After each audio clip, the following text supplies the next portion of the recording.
नमस्कार मित्रांनो, पुन्हा एकदा स्वागत आहे तुम्हा सर्वांचं आपल्या एका नवीन ब्लॉगमध्ये। आज खूप दिवसानंतर साई आपल्या ब्लॉगमध्ये आला।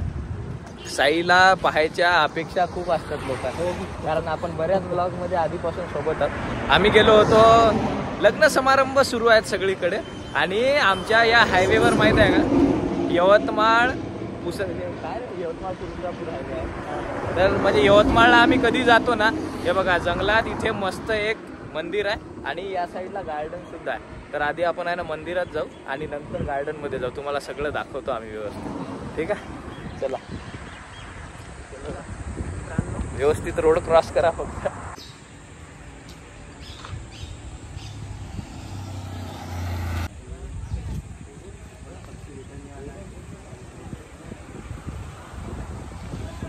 हे बघा साई दे त्याला काहीतरी, त्याला दे ना काहीतरी।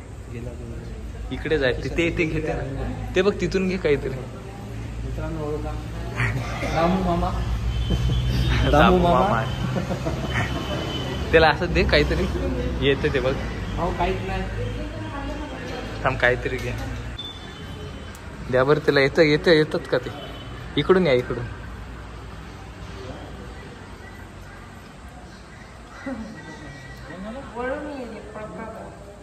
गेला ते घाबरून।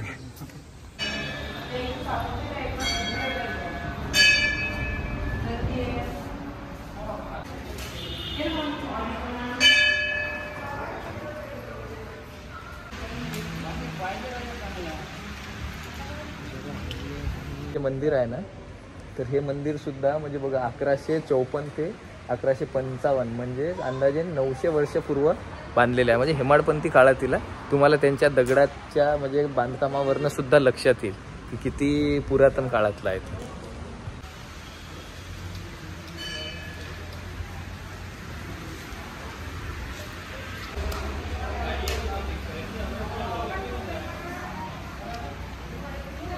तर मित्रांनो, हे जे मंदिर आहे ना, हे एकदम हेमाडपंथी काळातलं मंदिर आहे।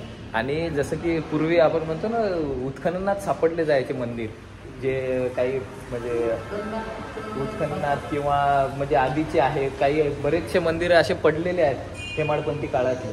तर त्याची पुनर्स्थापना झाली काही मंदिरांची आणि इथे भरपूर गर्दी असते। हायवेला येणारे सगळे लोक आणि काही स्पेशल सुद्धा लोक बरेच लांबून येतात। इथे फोटो काढायला मनाई आहे, पण आपण या काकांची त्यांची परवानगी घेतलेली आहे आणि मी तुम्हाला दाखवतो ते आपलं हेमाडपंथी मंदिर की कसं आहे आणि एकदम आकर्षक आहे। याच्यावरचे कोरीव काम वगैरे सुद्धा तुम्हाला पाहता येतील।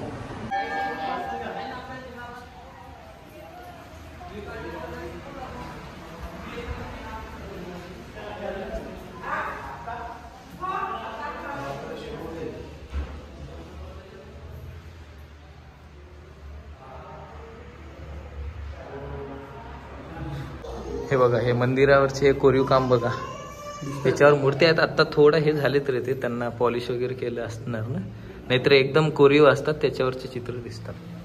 हे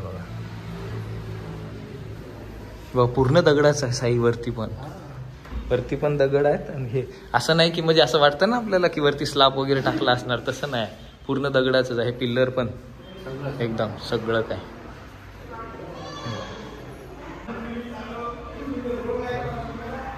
त्यामुळे थंड आहे जास्त, बघा एकदम वारा सुटलेला जोरदार। आणि हे वडाचं झाड किती मोठं आहे, हो रे।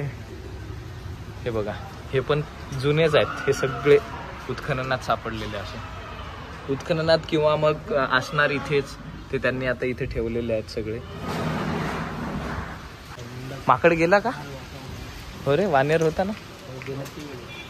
चला कुठे, त्याच्यामुळे इथे गाड्या वगैरे नाही लावता। तर इथे लग्न पण, अच्छा म्हणजे असं नॉर्मली कोणाला लग्न वगैरे करायचं असलं तर इथे येतात असं। बरं आहे ना, बघा इथे लग्न सुरू आहे आणि म्हणजे शॉर्टकटमध्ये लग्न, जास्त खर्च नाही, अतिशोक्ती नाही, नाच गाणं नाही, काही नाही, देवाच्या साक्षीने लग्न असंच आहे मानला जातं। मग काय, पण चांगली पद्धत आहे, नाहीतर काय खूप पाटील त्यांचं पण लग्न इथंच झालं। अच्छा, उत्तमराव पाटील खासदार, अच्छा त्यांचं इथेच झालेलं आहे लग्न। हे एकदम शांत ठिकाण आहे, पण इथे आम्ही दरवेळेस थांबतो, आम्ही येतो ना तेव्हा कधी पण आम्ही थांबत असतो इकडे। चला, हे बघा भाई, हे कालभैरवांची मूर्ती आहे आणि किती मध्ये आहे अशी पूर्ण.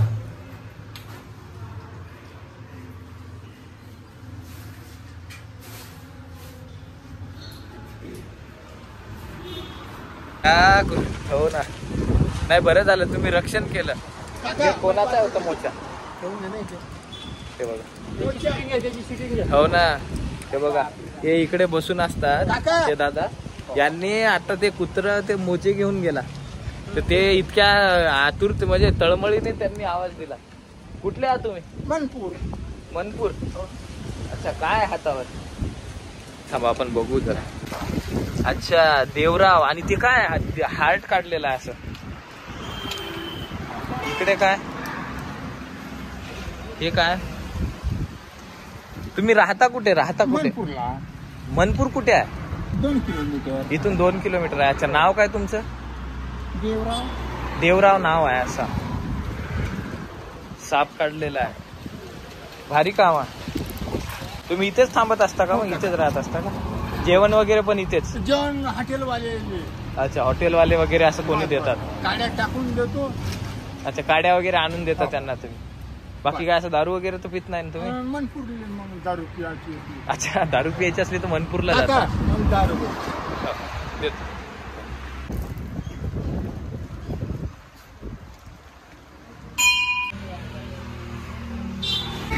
साईच्या मागे मागे हे करावं लागतं. High speed. त्याच्यामुळे इथे एकदम सावधगिरी. बघा हायवेवर मंदिर असल्यामुळे आहे ना एकदम जोरदार एकदम वेगवान गाड्या चालतात अशा.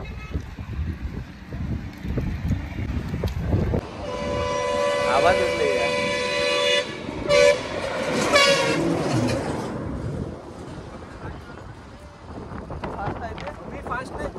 खूप जास्त फास्ट आहे. कमी फास्ट नाही. तर आता आपण जातो. हे बघा इकडे गार्डन आहे. हे गार्डन पण दाखवतो आम्ही तुम्हाला. म्हणजे आम्ही पहिल्यांदा जातो तिथे. इकडे थांबलो आम्ही बऱ्याच वेळा पण गार्डन कधी बघितलं नाही. पण खूप लोक येतात इकडे. हो वाघ आहे. अरे या जंगलातच आहेत माहित आहे का? वाघ बिबटे वगैरे आहेत. तर आता आपण जाऊ मध्ये. गार्डन कसं बनवलेलं आहे नेमकं पाहतायत. तुमचं कधी येणं झालं यवतमाळला तर नक्की या इकडे. म्हणजे यवतमाळ यवतमाळच्या 10 किलोमीटर आहे. नागपूर तुळजापूर हायवे आहे हा. आर्मीच्या पुढे असं एक. हा इथे थांबू शकतात लोक कधी ट्रिपला वगैरे गेले काय झालं तर. असं काय रे काय झालं? हो रे नाही स्वास्तिक बनवलेलं आहे. बघ हे स्वास्तिक बनवलेलं आहे असं. भाई उन्हाळ्यात थंड वाटत आहे एकदम. काय कॅन्टीन वगैरे आहे की काय आहे की मध्ये? नाही आहे का? काय पॅन्टीन शॅम्पू. तर मित्रांनो हे बघा हे पूल आहे. याच्यात पाणी वाहत असणार नक्कीच. आणि हे इकडे डुप्लिकेट वाघ वगैरे हरिण वगैरे असे लावलेले आहेत. हे वरती जे जंगल आहे ना हे जंगल खूप मोठं आहे. असं म्हणजे अवाढव्य जंगल आहे इकडे पण आणि इकडे पण.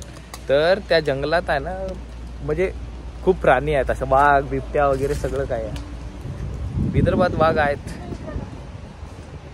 आणि एकदम थंड वातावरण आहे. खूप बरं वाटलं इकडे येऊन. सुरुवातीला साई आणि मी असंच आहे ना आम्ही स्पेशल ब्लॉगिंगसाठी म्हणजे आम्हाला कळायचं नाही की ब्लॉगिंग कशी करायची काय करायचं काय असतं नेमकं. हो सर. तर आम्हाला ते कळायचं नाही. मग साईला मी कॉल करायचो की आपल्याला ब्लॉग बनवायला जायचं आणि काय बनवायचं काय कुठे विषय आहे काय दाखवता येईल आपल्याला काय करता येईल. तर आम्ही असं कुठे पण यायचो आणि मग चला मग हे घे ते दाखव बघ ते दाखवतं ते काय करायचं हे ते असं करत करत करत करत इथपर्यंत आलो की आपला चॅनल तर मॉनिटाईज झालेलाच आहे. हळूहळू पैसे पण येत आहेत थोडे थोडे. येईल जास्तही येतील. तुमचीच कृपा असणार ती पण काय म्हणता हिम्मत आहे मर्दा तो मदद आहे खुदा असा तो विषय असतो. आणि त्याच्यानंतर माहित आहे का आता सगळे आपले जे मित्रमंडळी आहे म्हणजे इथपर्यंत की जे फोटो काढायला सुद्धा लाजायचेत ना ते ब्लॉग मध्ये येतात आता आणि व्यवस्थित बोलतात. नाहीतर आधी मी मोबाईल काढला असा की ते धावून जायचे इकडे तिकडे की अरे हे काय आता कसं काय बोलू काय झालं हे नेमकं काय बोलणार आहे असं. पण आता तसं काही नाही. आता आम्ही आपण दोघं स्टार्टिंगला बोललोय फक्त ब्लॉग स्टार्टिंगला अकोल्याला. साई आणि मी अकोला एक जेवायला गेलो होतो. 1 तारखेला ब्लॉग टाकला होता आम्ही, 1 एप्रिलला. तर तेव्हा तिथे जेवण काय गाड्या ते धाब्याचं नाव काय होतं? बैलगाडा नाही रे, बैलगाडा गावगाडा. तर ते गावगाडा असं त्या धाब्याचं नाव होतं. आम्ही खेळायला गेलो आणि पहिला ब्लॉग ते काय बोलायचं काहीच माहित नाही. असं तसं योगेश होता आपल्यासोबत आणि अमित असे 4 जणात आम्ही तो ब्लॉग बनवला होता. म्हणजे काय करायचं नेमकं, कसं काय करायचं, काही वेगळं जर करायचं असलं ना आयुष्यात तर खूप मजा येते. माहिती सपोर्टही खूप लागते. कारण माहिती आहे आमच्या शहरात व्लॉगिंग करणं, पुसद शहरात व्लॉगर बनणं म्हणजे हे खूप वेगळं पण झालं. कसं मुंबई पुणे या साईडला मेट्रो सिटीजमध्ये खूप लोक मिळतील तुम्हाला व्लॉगिंगचे, म्हणजे त्यातले फेमस कमी असतील, मोजकेच असतील, पण प्रयत्न करताना तर त्यांना तिकडे काही वाटत नाही. आमच्या इकडे केलं ते आमच्या इकडे झालं वेंडोयोग म्हणते झालं पागल झालं. घरी येऊन बसले तर फोन येतात, घरचे फोन येतात, अरे काय करताय ते तुमचा मुलगा असं तसं. पण आता त्यांना पण कळायला लागले काहीतरी पारदर्शकता आहे याच्यात, म्हणजे काहीतरी माहिती परस्पर सुद्धा व्हिडिओज असतात. आणि असं बोलणं पण सोपं नसतं बाबा, म्हणून एवढं बोलायला एवढं सुचायला वेळोवेळी तर ते पण अवघड असतं. आणि कॅमेरा फेस करणं पण सोपं नसतं असं, कारण आपल्याला पाहणारे कित्येक लोक असतात. हे एखादी सभा घेतली, एखादी स्पीच असली कोणाची, तर तिथे तरी कळते की एवढी संख्या होती, 1 लाख लोक होते, 2 लाख लोक होते. युट्यूबवर आपल्याला पाहणारे कधी जातील व्ह्यूज, मिलियन मध्ये किती लोक पाहतील, कोण कोण पाहतील हे सांगता येत नाही. तर असा आमचा हा प्रवास आहे आतापर्यंतचा. हे तुम्हाला सांगितलं मी असंच. ठीक आहे, आता जाऊत आपण भेटू घराकडे. आज आम्ही असंच भेटलो तर खूप बरं वाटलं आणि इतकं छान वाटतंय ना इथे की खूप दिवसानंतर. वातावरण पण ढगाळ झालेलं आणि झाडं वगैरे असल्यामुळे. चला ठीक आहे, आता आपण जाऊ डिग्रसला थांबू आपण. चालेल. आता मी त्या दिवशी गेलो होतो नांदेडला, आसनापूरवर चहा पित होतो, कॉफी आम्ही. पैसे देणं गरजेचं आहे आम्हाला. Including offline with Spotify Premium. It's just you